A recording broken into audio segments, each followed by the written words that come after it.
toujours sur ce plateau avec Isidore Kouonou, il est le rédacteur en chef du journal Alternative, Rodrigue Yarigo, correspondant de Radio Canal K en Suisse, pour parler bien évidemment du processus électoral et de la C14 qui prévoit manifester le 12 janvier sur toute l'étendue du territoire national. Rodrigue, la crise est encore devant nous. Mais la crise, nous sommes de plein pied dans cette crise, puisque la CEDEAO l'a voulu ainsi. Le régime en place, qui est toujours réfractaire au changement, à l'alternance, fait feu de tout bois pour maintenir sa main forte sur la destinée de tout un peuple à la souveraineté confisquée. Et donc, la question est plutôt de savoir si, d'origine, les gens pensaient que ce qui s'est passé le 20 décembre, qu'on ne peut véritablement pas appeler élection. Pour moi, ça n'a rien à voir avec élection. Mais élection, c'est quoi? C'est le vote. Les citoyens, on a vu des citoyens quand même glisser leur bulletin de vote dans les urnes. On a vu quelques individus glisser leur bulletin. Non, écoutez, on ne s'amuse pas avec les élections. Ce n'est pas, par exemple, une partie récréative ou quel élève qui veut aller par exemple acheter du pain ou du gâteau sort pour le faire et l'autre qui ne veut pas reste par exemple dans la salle de classe non. C'est en cela vous comprenez que dans certains pays le vote est obligatoire puisque c'est un devoir et un droit citoyen. Le droit de choisir librement son dirigeant. Le Togo compte plus de 7 millions d'habitants aujourd'hui. Et si seulement 1 million, selon les chiffres préfabriqués de la CENI, comment est-ce qu'on va parler de chiffres préfabriqués parce que la CENI, c'est une institution qui a donné déjà le taux de participation. Juste avant de découvrir le posting de l'ancien président de la République, Abbas Oufo. Nous reviendrons sur cette déclaration. Si, j'en viens. Juste avant de découvrir son posting, je croyais que c'était des chiffres vrais. Mais il nous a aidés en apportant l'eau à notre moulin à travers son posting que ce sont des chiffres préfabriqués, des chiffres sortis des officines, des labos bleus. Et donc, sur ce principe... Labo bleu, c'est-à-dire... Non, mais les officines du pouvoir. Généralement, on rattache la couleur bleue parce que vous savez que la couleur bleue, c'est la couleur du pouvoir. Isidore, vous pensez que le pouvoir, le gouvernement s'est amusé le 20 décembre dernier? C'était de l'amusement? Je voulais rejoindre mon ami Rodrigue tout à l'heure qui disait qu'on ne peut pas parler d'élection. C'est pourquoi nous autres, nous parlons de parodie, d'une farce, d'une comédie qui s'est déroulée le 20 décembre dernier. Parce que, vous voyez, en 2005, quand le général Yadima était décédé, vous avez vu la répression qui a commencé, qu'on a commencé par faire subir aux Togolais. Et malgré ces répressions en 2005, le 24 avril, je crois, on a voté. Le 24 avril, vous voyez comment les Togolais sont mobilisés dans les urnes pour aller voter, pour choisir le président en 2005. Malgré les chars, les armes lourdes, et tout ce qu'on voyait à Lomé, comme à l'intérieur du pays, les Togolais sont sortis pour choisir librement le président. Mais lui était la fraude et tout ce qu'on connaît, ce qui va avec, on ne serait pas là aujourd'hui. Mais en 2013, l'opposition était représentée à l'Assemblée nationale. Oui. La page était tournée. J'en viens. Tout ce qui s'est passé le jeudi dernier avec le boycott, ce boycott massif des populations à ce vote, on ne peut pas parler d'élections. On doit parler de quoi finalement? On doit parler de quoi? C'est pourquoi je disais que c'était une parodie, une comédie, une farce qu'on a vécu le 20 décembre dernier. C'était une consultation, c'était des consultations électorales. Il y avait une campagne. Il y avait une première phase, deuxième phase, il y a le vote et il y a des partis politiques qui ont participé à ça. Et ce n'est pas parce que, est-ce que c'est parce que l'opposition, la C14, n'a pas participé à ces élections? On va crier au scandale pour dire que ce ne sont pas des élections. Tu apportes un peu d'eau au moulin de Isidore. Ce n'est pas la C14 qui a boycotté cette parodie, cette pagaille du 20 décembre. Tout un peuple a dit non, nous sommes fatigués de cette façon-là de nous diriger. Et ce peuple... Est-ce que ce n'était pas la peur? Quelle peur? La peur de quoi? Si on considère que c'est la peur de quoi? La peur de quoi? D'affrontement, évidemment. D'affrontement avec qui? Est-ce qu'il y a eu affrontement? Affrontement avec les porteurs d'armes, ceux qui ont la gâchette facile, ou affrontement entre les populations qui sont restées à la maison sans grabuge? Affrontement avec quoi? Non, en 2005, est-ce qu'il y a eu affrontement? Oui. Mais avec qui? Entre les populations? Ou entre un peuple qui ne veut pas de cette succession-là et une armée qui veut de cette succession, qui a d'ailleurs fait allégeance à quelqu'un pour prendre le pouvoir. On parle d'élections, je vous le dis. On ne peut pas compter plus de 7 millions d'âmes au Togo et nous faire croire que ceux qui ont l'âge de voter seulement font 1 million. Il y a problème. Et même ces 1 million, allez voir si ça fait réellement 1 million. Il faut arriver à enlever les mineurs, les étrangers. Ce n'est pas moi qui le dis. Mais la très contestée CENI, lorsqu'elle exposait son rapport, elle a reconnu au moins 30 000 mineurs. Et quand on sait que, malgré tout le temps que le général Siaka Sangaré avait passé en 2013, il n'avait pas pu donc assainir le fichier électoral, amenant les acteurs à aller au rendez-vous sur un fichier consensuel. Ce n'est pas en 2 semaines qu'on va enlever tous ces mineurs dont les photos ont fait le tour de la toile. Quand on est sérieux, lorsque normalement la CENI constate qu'on a enrôlé des mineurs et que même sur les fiches d'inscription, on écrit coiffesse à la place de coiffeuse, ça voudra dire que ce n'est pas un processus normal et qu'il fallait tout arrêter logiquement pour les gens entre griffes intelligents ou qui gardent encore une petite intelligence. C'est-à-dire, ce n'est pas que j'insulte, mais je veux être dur parce qu'on s'amuse trop avec le destin du peuple togolais. Si mon droit est de payer les impôts, ou mon devoir plutôt est de payer les impôts, mon droit, c'est que je choisisse librement. C'est l'État a l'obligation de mettre en place toutes les conditions favorables à l'expression de mon droit de vote. Lorsque ces conditions sont délibérément bafouées pour amener plus de 6 millions de Togolais à ne pas voter, c'est qu'on ne peut pas parler d'élection. C'est ce que je dis. Tout compte fait, les élections ont eu lieu le jeudi dernier, le jeudi 20 décembre dernier. Isidore, il y a un paradoxe. Aujourd'hui, ce ne sont pas les partis politiques de l'opposition qui contestent les résultats, mais c'est le parti uni. Par exemple, on se rappelle de cette déclaration tweetée par Abbas Bonfo, qui était un ancien président de l'Assemblée nationale qui avait assuré l'intérim en 2005. Quel est ce paradoxe-là? Comment peut-on comprendre ça? Ah oui, tu l'as si bien dit. Ce ne sont pas les partis politiques de l'opposition qui... La vraie opposition, je veux dire. Hein. Mais pourquoi vous parlez de la vraie opposition? Parce qu'on sait ceux qui ont accompagné, on sait ces satellites qui ont accompagné le parti au pouvoir. PDP, on va pas se mettre dans ce débat-là. Ok. Donc, les partis, ce ne sont pas les partis de l'opposition, notamment de la C14, qui contestent ces résultats, parce que eux, ils ont déjà boycotté les élections, donc il n'y a pas nécessité de parler de ces élections. Ce sont des gens au sein de UNIR qui aujourd'hui contestent les résultats issus des urnes. Parce que quoi?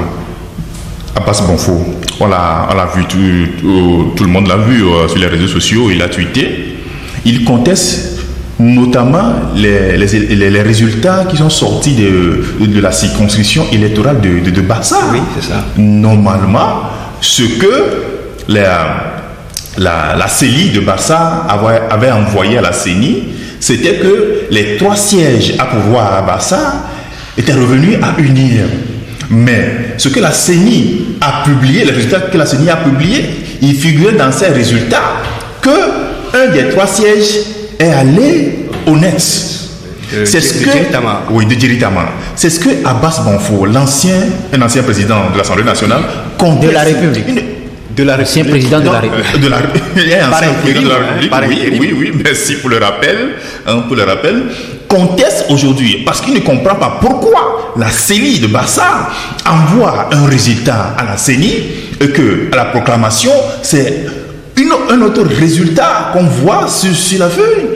Donc, pour Abbas Bonfo, ça ne devrait pas se passer comme ça. Et il parle de mariage forcé. Il parle de mariage forcé, que UNI ne peut pas se marier avec le net, que ce mariage, s'il doit y avoir mariage, ça devait être une négociation, une entente entre UNI et le net. Mais on l'a fait, on a imposé ce mariage à UNI. Est-ce que conteste Abbas Bonfo? Ça, on l'a déjà vu venir. Les observateurs crédibles l'ont vu venir. Mais est-ce que les observateurs ont vu ça circuler sans rien voir? On disait, on a dit, les 59,97% là, la CENI l'a trouvé où? C'est un chiffre préfabriqué, c'est un truc préfabriqué. Passé. Tout ce que, quand tu vois, on a noté cette observation je crois que dans la V aussi, parce que la liste que la circonscription électorale, la CENI avait envoyée à la CENI, c'est pas les mêmes résultats que la CENI avait proclamé. La même chose, le même problème s'est posé dans la veille. Et pourquoi il y a ça dans Yotor, dans Wawa aussi. Avec des élections normales, pourquoi ça devait se passer ainsi? Est-ce qu'on ne comprend pas? C'est pourquoi nous parlons de parodie, c'est pourquoi nous parlons de farce, c'est pourquoi nous parlons de comédie électorale le 20 décembre dernier. La CENI est chargée de faire la compilation des résultats des CELI et on découvre que les résultats des CELI ne sont pas conformes aux résultats de la CENI. Et c'est dans presque toutes les préfectures du Togo. Ce n'est pas une surprise. Commençons par... Mais c'est une surprise. Non. C'est la première fois. J'en viens. Permettez que je vous essaie. Ce n'est pas la première fois. Ah bon? Ce sont les habitudes de la maison.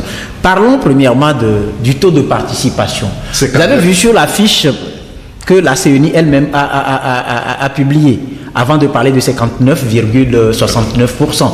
Alors, quand vous additionnez les pourcentages devant les différentes circonscriptions électorales et vous vous amusez à faire le petit calcul, vous trouvez au-delà de 70% de taux de participation.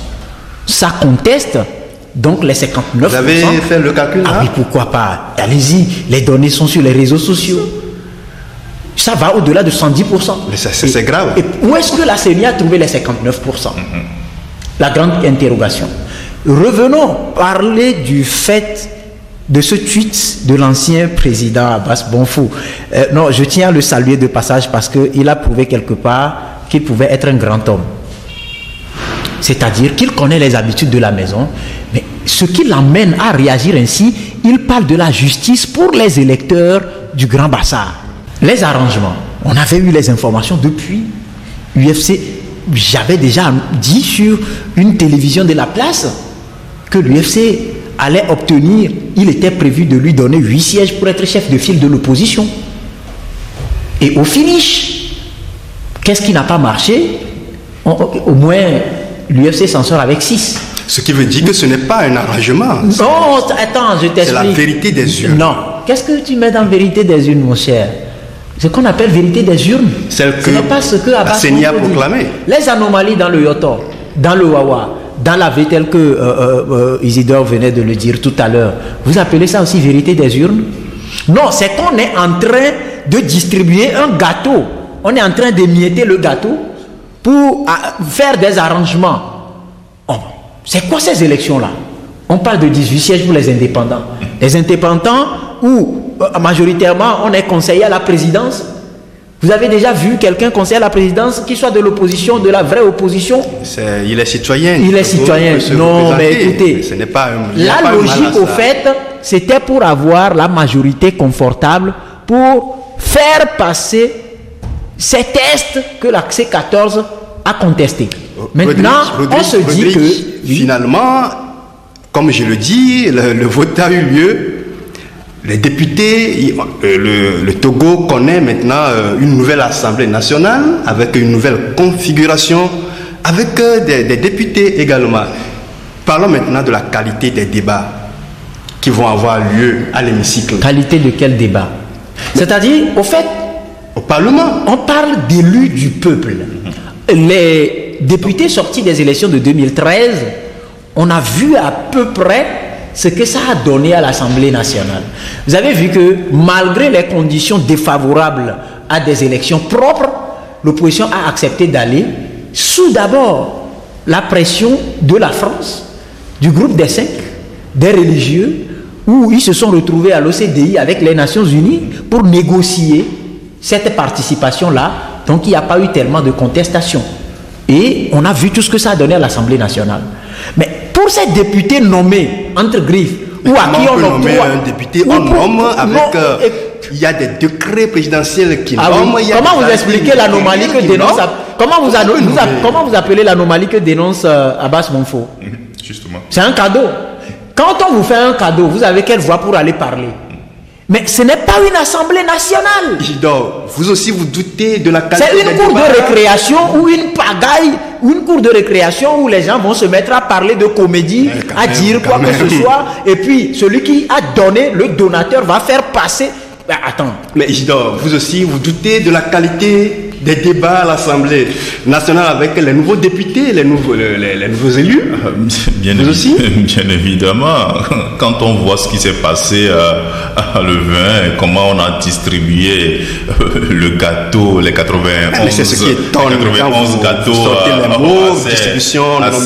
à ces indépendants, à ces partis dits de l'opposition et autres là. Aujourd'hui, quand vous voyez même la personnalité de ces individus qui seront à la prochaine assemblée, vous posez beaucoup de questions. On se demande, est-ce qu'il y aura un débat d'idées à l'Assemblée nationale, ou bien ce seront seulement des causeries, comme l'a dit mon ami Rodrigue tout à l'heure. Ce sont des causeries qui consistera à lever la main et puis à le baisser pour dire on a voté ceci. Écoute, hier s'est déroulée la dernière séance de la 5e législature, et la dernière séance. Et Abbas, comment il s'appelle, le président de l'Assemblée nationale, Dramani, disait qu'il regrettait presque qu'il y a des choses qui n'ont pas pu faire à l'Assemblée, qu'il y a notamment les réformes constitutionnelles et institutionnelles. Il a parlé aussi de certains débats qui devaient être menés, mais non, ils n'ont pas arrivé à le faire. Mais aujourd'hui, est-ce que ces débats-là seront reconduits à cette législature si les députés issus des élections de 2013 n'ont pas arrivé à mener ce débat, à trouver des solutions, à voter des lois et à doter le pays de certaines lois. Je ne crois pas que ce sont ces personnalités-là à qui on a distribué les 91 gâteaux qui seront à même de faire le Malgré tout, bienvenue à l'Assemblée nationale, tel que vous avez titré la fois passée. Bienvenue à l'Assemblée nationale unicolore, c'est ce que vous avez titré. Alors, la C14 n'est pas d'accord pour ce processus et il conteste la légitimité des députés. La crise n'est pas finie, la C14 prévoit manifester. Oui, d'abord sur la contestation de la légitimité, c'est légitime, puisque la légitimité est conférée pas par la CENI, c'est pas la CENI qui confère la légitimité, c'est le peuple qui confère la légitimité. Et j'ai parlé de l'opposition aussi qui va conférer cette légitimité. L'opposition ne confère pas la légitimité, mais conteste une certaine légitimité qu'on prêterait à des personnes à qui on a distribué. Ce n'est pas la première fois que l'opposition conteste les non. Maintenant, revenons à la C14 qui prévoit une manifestation. La question est de savoir pourquoi la C14 veut manifester.